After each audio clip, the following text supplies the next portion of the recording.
nak dibina Kaabah, nak diletak Hajarul Aswad. Nabi Ismail mencari dan akhirnya menjumpai batu tersebut di atas bukit Abu Qubais.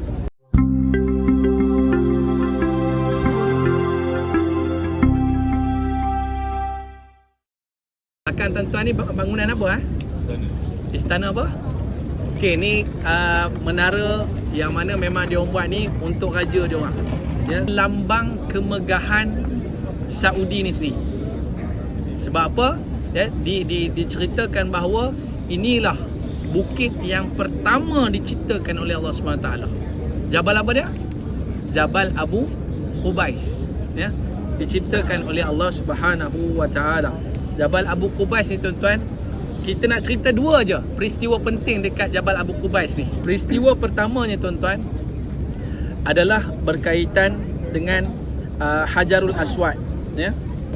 Hajarul Aswad ni apa dia tuan-tuan? Hajarul Aswad ni kenapa orang nak cium sangat? Apa istimewa Hajarul Aswad? Kenapa tak cium benda lain? Tiang-tiang lain banyak lagi. Kenapa batu ni orang bergaduh sangat nak cium ni? Daripada jauh sanggup bertolak, sanggup tarik orang ni, sanggup ke depan. Dahsyat ni tuan-tuan. Kenapa hebat sangat tuan-tuan?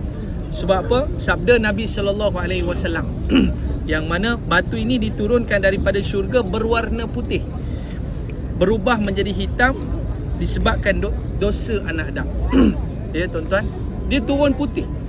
Dan batu Hajarul Aswad ni tuan-tuan asalnya adalah satu batu yang bercahaya. Ya, seperti mana diriwayatkan dalam sebuah hadis Nabi SAW, sesungguhnya Hajarul Aswad dan makam Nabi Ibrahim adalah dua permata daripada syurga. Allah telah menutupi nur kedua-duanya. Jika tidak menutupi nur tersebut, maka akan menerangi dari timur ke barat. Ya.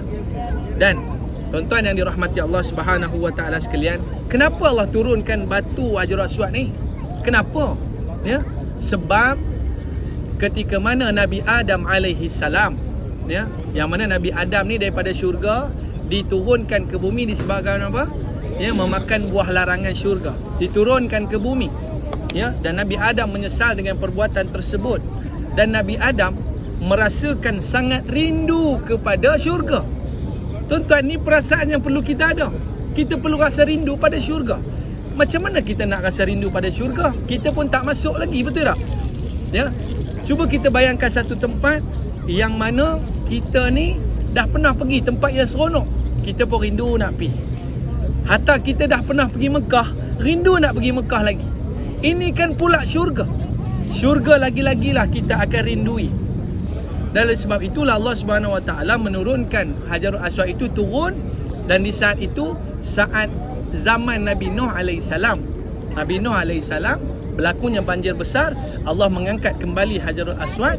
Dan ketika mana zaman Nabi Ibrahim AS nak dibina Kaabah, nak diletak Hajarul Aswad, Nabi Ismail mencari dan akhirnya menjumpai batu tersebut di atas bukit Abu Qubais. Lalu terjadilah Kaabah yang ada sekarang. Dan begitu juga zaman banjirnya, ya, ketika mana zaman baginda SAW, ketika banjir tersebut, ya, maka batu tersebut nak diletakkan kembali ke Kaabah. Lalu mereka ni bergaduh sesama kabilah. Semua ketua-ketua ni nak angkat Hajarul Aswad tu, nak letak kat situ. Last sekali dengan kebijakan Nabi Muhammad SAW, Nabi pun membentangkan kainnya, dia angkat Hajarul Aswad dan akhirnya Nabi sendiri yang meletakkan Hajarul Aswad di Kaabah tersebut. Oleh sebab itu tuan-tuan, ya, kita nak rasa satu benda dalam syurga tuan-tuan. Satu benda dalam syurga yang ada atas bumi. Hebat tak hebat tuan-tuan? Satu benda yang dalam syurga turun ke bumi ni, kita nak rasa. Sebab tu kita cium Hajarul Aswad, nak rasa ni tuan-tuan. Sebab itulah, ya, mereka berebut-rebut nak dapatkan Hajarul Aswad.